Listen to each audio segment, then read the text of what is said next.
ஆனா இது ஒண்ணுமே இல்ல. முதல்ல அவங்க ஜூன் 14ஆம் தேதி அதை கொண்டாட வேண்டும் என்று தீர்மானிச்சாங்க. ஜூன் 14ஆம் தேதி போஸ்டர்ல அடிச்சாங்க, மேடையெல்லாம் போட்டாங்க. அப்புறம் யாரோ போய் முதலமைச்சர் சொன்னாங்க, அண்ணே போன வருஷம் ஜூன் 14ஆம் தேதி தான் செந்தில் பாலாஜி அரெஸ்ட் பண்ணாங்க, அரெஸ்ட் பண்ணி ஒரு வருஷம் ஆயிரும், அதனால ஜூன் 14ஆம் தேதி நம்ம கொண்டாடினா வேற மாதிரி ஆகி போயிடும் சொன்னதுக்கு அப்புறம் முதலமைச்சர் அவர்கள் சரிப்பா 15ஆம் தேதி வைங்கன்னு. அப்படித்தான் அங்க இருக்கக்கூடிய முப்பெரும் விழாவே கோயம்புத்தூர் நடந்துகிட்டு இருக்கு, நடக்க போகுது 15ஆம் தேதி.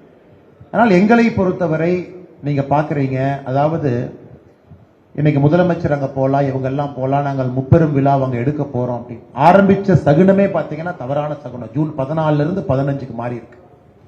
கோயம்புத்தூர் நகரத்தினுடைய வளர்ச்சி, அந்த பகுதியினுடைய வளர்ச்சியை நசுக்குனதே திமுக தான். அதை நம்ம தொடர்ந்து பிரச்சாரத்தில் பேசணும், ஆதாரப்பூர்வ அடிப்படையில் பேசணும், மின்சார கட்டணத்திலிருந்து பல விஷயங்களை பேசணும். குறிப்பாக சிறுவாணி தண்ணிக்கு இன்னைக்கு பிரச்சனை இருக்கு. எலெக்ஷன் காலகட்டத்தில் பாத்தீங்கன்னா சிறுவாணி தண்ணியே இல்லாம மக்கள் குடத்தை வச்சு ஆர்ப்பாட்டம் பண்ண வேண்டிய சூழ்நிலை. அதற்கு காரணம் திமுக. அந்த அணை கட்டுவதிலிருந்து ஏற்படக்கூடிய பிரச்சனை எல்லாம் நாம பேசணும். அதனால கோயம்புத்தூர் மக்களுக்கு தெரியும், கோயம்புத்தூருடைய வளர்ச்சிக்கு எதிராக திமுக இருந்திருக்கிறாங்க. அவங்களுக்கு தெரியும் இன்னைக்கு ஏடிஎம்கேவை பொறுத்த வரைக்கும் கம்மியான வாக்கு வங்கி இருந்தனால இன்னைக்கு திமுக ஜெயிச்சிருக்கிறாங்க. அதனால இந்த வெற்றி என்பது திமுகவுக்கு நிரந்தரம் கிடையாது. 2026 சட்டமன்றத்தில் பாப்பீங்க, பாரதிய ஜனதா கட்சி எங்களுடைய கூட்டணி கோயம்புத்தூர் மாவட்டத்தில் இருக்கக்கூடிய 6 காரும் நாங்கள் அதை மக்களிடம் கைப்பற்றுவோம், அன்போடு அதை கைப்பற்றுவோம், மக்கள் எங்களுக்கு அதை கொடுப்பாங்க அப்படிங்கிற நம்பிக்கை இருக்கு. அதுவரை இவங்க அந்த விழால எடுத்துக்கலாம். அது ஒரு தற்காலிக கொண்டாட்டமாகத்தான் நான் பார்க்கின்றேன்.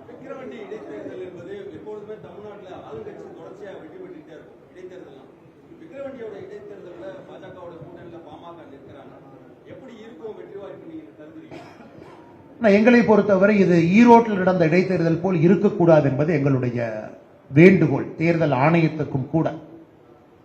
ஈரோடு இடைத்தேர்தல் என்பது ஜனநாயகத்தை படுகொலியில தள்ளி ஒரு தேர்தல். பட்டி அடைத்து ஒரு அமைச்சரும் ஒரு தெருவு எடுத்துக்கிட்டு அது மக்களை விலைக்கு வாங்கி ஆட்டுப்பட்டியை போல் அந்த தேர்தல் நடந்துச்சு. எங்களுக்கு நிச்சயமாக தேர்தல் நடந்த விதம் எங்களுக்கு நிச்சயமாக அது நம்பிக்கை அளிக்கவில்லை. இந்த முறை நம்முடைய தேசிய ஜனநாயக கூட்டணியில முக்கிய அங்கமாக இருக்கக்கூடிய பாட்டாளி மக்கள் கட்சி அவர்கள் அங்கே நிற்கின்றார்கள். நாங்கள் எல்லோரும் ஒருமனதாக ஆதரவு கொடுத்து களத்தில் நிற்கப் போகின்றோம், போராடப் போகின்றோம். அதனால் தேர்தல் ஆணையம் மிக கடுமையாக இந்த தேர்தல் நடத்தணும். தமிழ்நாட்டில் பை எலெக்ஷனாவே பணம் ஆறாக போகும் என்பதை குறிப்பாக விக்கிரவாண்டி இடைத்தேர்தல் அது பொய்யாக்க வேண்டும் என்பது எங்களுடைய ஆசை.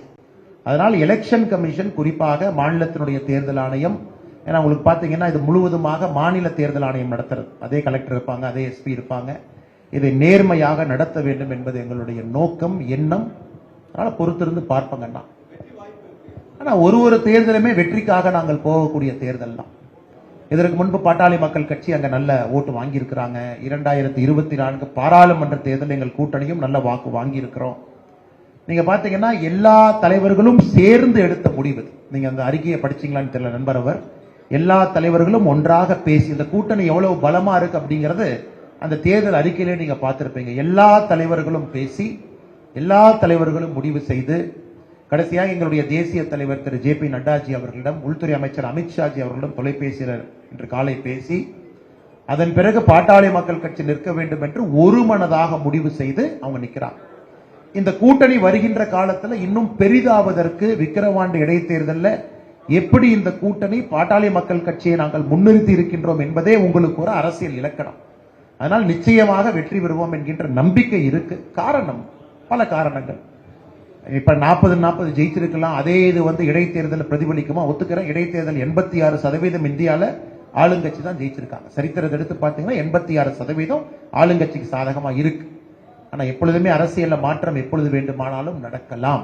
அதனால் நாங்கள் நம்பிக்கையோடு போராட போகின்றோம்.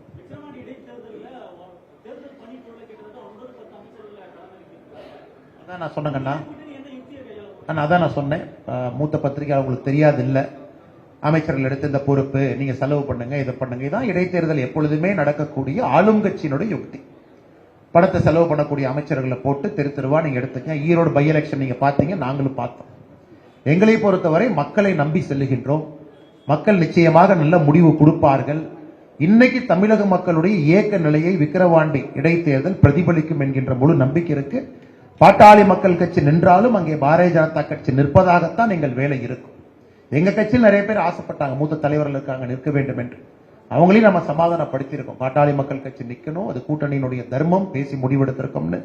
நீங்க நாளைக்கு பாரதிய ஜனதா கட்சியினுடைய தேர்தல் பணிக்குழு பார்ப்பீங்க. கூட்டணி கட்சி நின்றாலும் பாரதிய ஜனதா கட்சி தனியாக ஒரு தேர்தல் பணிக்குழு போட்டு முழுமையாக இந்த கூட்டணி கட்சியினுடைய வெற்றிக்காக நாங்கள் பாடுபட போகின்றோம்.